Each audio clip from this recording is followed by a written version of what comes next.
2. O lado positivo. Em julho 13, de 2009, a revista Time publicou uma entrevista comigo que chamaram de 10 perguntas para Robert Kiyosaki. Uma das perguntas que me foi feita: existem oportunidades para a criação de novas empresas nesta economia turbulenta? Você está de brincadeira? Essa foi minha primeira reação. Eis como respondi: este é o melhor momento. Os verdadeiros empresários agem quando os tempos estão ruins. Eles realmente não se importam com as oscilações do mercado. Estão sempre em busca de melhores produtos e melhores processos. Então, quando alguém diz: poxa, há menos oportunidades agora, é porque essa pessoa é perdedora. Você tem ouvido uma imensa quantidade de notícias ruins sobre economia. Está pronto para a boa notícia? Na verdade, a má notícia é a boa notícia. Eu lhe direi a mesma coisa que disse a revista Time: uma recessão é o melhor momento para iniciar o próprio negócio. Quando a economia desacelera, o empreendedorismo se aquece como um fogão a lenha em uma noite fria de inverno. Questão: o que os impérios Microsoft e a Disney têm em comum, além do fato de que são empresas extremamente bem-sucedidas, de bilhões de dólares, e que se tornaram marcas conhecidas? 10 Pai Rico, ou negócio do século XX. Resposta: ambos surgiram durante a recessão. De fato, mais da metade das empresas que compõem o índice da Bolsa de Nova York, ou Dow Jones Industrial, surgiu durante uma recessão. Por quê? Simples: durante uma incerteza econômica, as pessoas se tornam criativas. Elas saem de suas zonas de conforto e tomam a iniciativa de se ajustar às suas despesas. É o melhor do velho empreendedorismo. Em épocas de fraqueza, os fortes emergem. O momento de novas oportunidades ocorre em tempos econômicos difíceis. 5 anos atrás, quando o valor dos imóveis estava em alta e havia crédito abundante, ninguém passava fome. As pessoas estavam satisfeitas, alimentadas, sentiam-se seguras e poucas foram à procura de qualquer meio alternativo de renda. Os funcionários não estavam preocupados com a estabilidade financeira de seus empregadores e uma demissão não fazia parte de seus planos futuros, mas, agora que o ritmo das demissões está desenfreado e todo mundo está preocupado com o que o futuro nos reserva, milhões de pessoas estão reavaliando suas finanças com seriedade e percebendo que, se quiserem contar com um futuro seguro, terão de criar um plano B hoje. As pessoas estão mais ávidas do que nunca por ganhar dinheiro extra e, por causa disso, estão mais receptivas e mais inclinadas a abrir sua mente para novas ideias. De fato, isso já era uma realidade mesmo antes do recente colapso econômico. Desde os anos 1980 e, especialmente, desde a virada do século, o anseio por controlar nosso próprio futuro econômico já estava florescendo. Eis o que a Câmara de Comércio dos Estados Unidos disse, em um relatório de 2007, intitulado Trabalho, Empreendedorismo e Oportunidades na América do século XXI. Milhões de americanos estão abraçando o empreendedorismo, administrando as próprias pequenas empresas. Dos americanos adultos, 72% prefeririam estar administrando o próprio negócio a serem empregados de alguém e 67% pensam, com regularidade ou constância, em largar seu emprego. Bem, não sou economista, mas conheço alguém que é. Pouzani Pilzer. Paul é um prodígio. Ele foi mais jovem vice-presidente do Citibank e deixou o mundo financeiro para fazer milhões com o próprio negócio. Esteve algumas vezes na lista de best-sellers do The New York Times, previu a crise de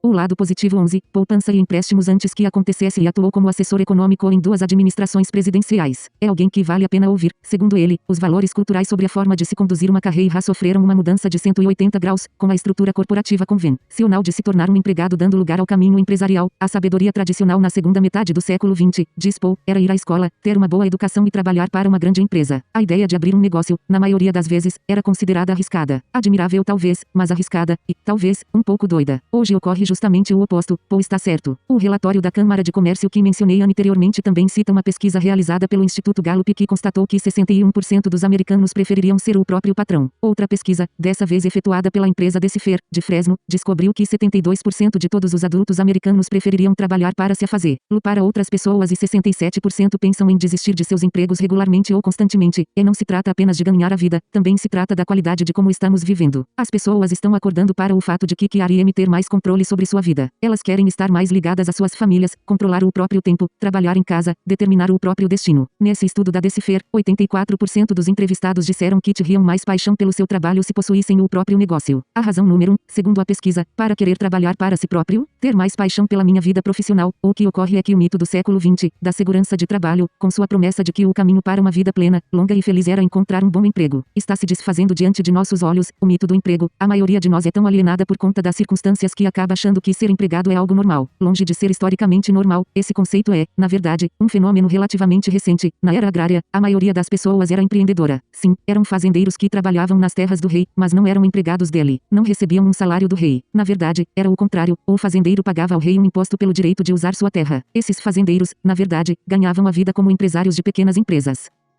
12 Pai Rico, o negócio do século XX. Somente durante a era industrial surgiu uma demanda crescente, a demanda por empregados. Em resposta, o governo assumiu a tarefa da Educa-se cedilha maiúsculo O de massa, adotando o sistema prussiano, que até hoje modela os sistemas escolares ocidentais no mundo. Você já se perguntou de onde veio a ideia de aposentadoria aos 65 anos? Eu lhe digo de onde. Otto von Bismarck, presidente da Prússia, em 1889. Na verdade, o plano de Bismarck era de 70 anos, não 65, mas isso pouco importa. Prometer a seus idosos uma pensão garantida após os 65 anos não representou risco econômico econômico para o governo de Bismarck. Na época, a expectativa média de vida na Prússia era algo como 45 anos. Hoje, são tantas as pessoas que estão ultrapassando os 80 anos que a mesma promessa pode muito bem levar qualquer governo federal à falência já na próxima geração. Quando se analisa a filosofia por trás da educação na Prússia, percebemos que o objetivo era produzir soldados e empregados, pessoas que seguiriam ordens e fariam o que lhes fosse dito. O sistema prussiano serve para a produzir cedilha maiúsculo O em massa de empregados. Nos Estados Unidos dos anos 1960 e 1970, empresas como a IBM fizeram o emprego para toda a vida se tornar o padrão ouro de segurança no trabalho. Mas o emprego na IBM atingiu o pico em 1985, e todo o conceito de carreira corporativa sólida e confiável vem diminuindo desde então. Para onde vai a General Motors, vai a América, diz o ditado. Aqui estamos nós, meio século depois, e as coisas não estão indo tão bem assim para a GM. Isso significa que os Estados Unidos estão condenados? Não, mas eis o que está condenado: o mito da segurança corporativa, a febre do empreendedorismo. Não estou dizendo que ser um empregado é uma coisa ruim, só estou dizendo que é apenas uma forma de gerar renda e é extremamente limitada. O que acontece é que só recentemente as pessoas estão despertando para esse fato. Essas pessoas, você inclusive, estão percebendo que a única maneira de se conseguir o que realmente se quer da vida é fincar o pé no caminho do empreendedorismo. A propósito, não sou o único que percebe isso. Você pode ter ouvido ou não falar de Muhammad Yunus, autor de O Banqueiro dos Pobres, mas o Comitê do Prêmio Nobel, em Oslo, Noruega, já ouviu falar dele. Deram-lhe o Prêmio Nobel da Paz em 2006, por seu conceito de microcrédito para empreendedores do terceiro mundo. Todas as pessoas são empreendedoras, diz Yunus, mas muitas não têm a oportunidade de descobrir isso.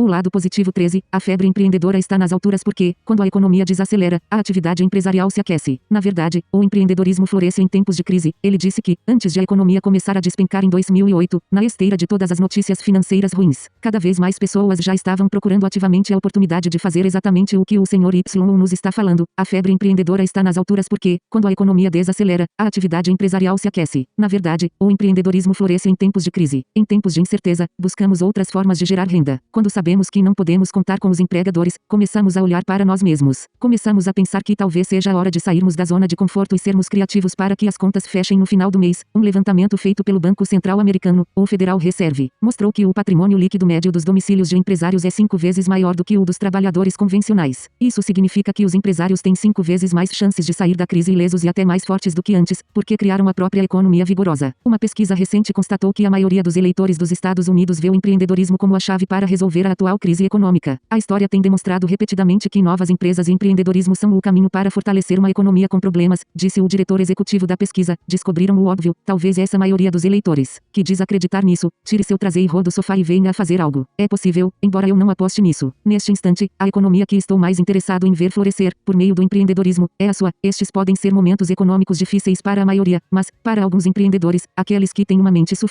mente aberta para entender o que vou explicar nos próximos capítulos, estes são tempos prolíficos de potencial econômico. Não só é a hora de ter o próprio negócio, como também nunca houve um tempo melhor do que agora, hoje.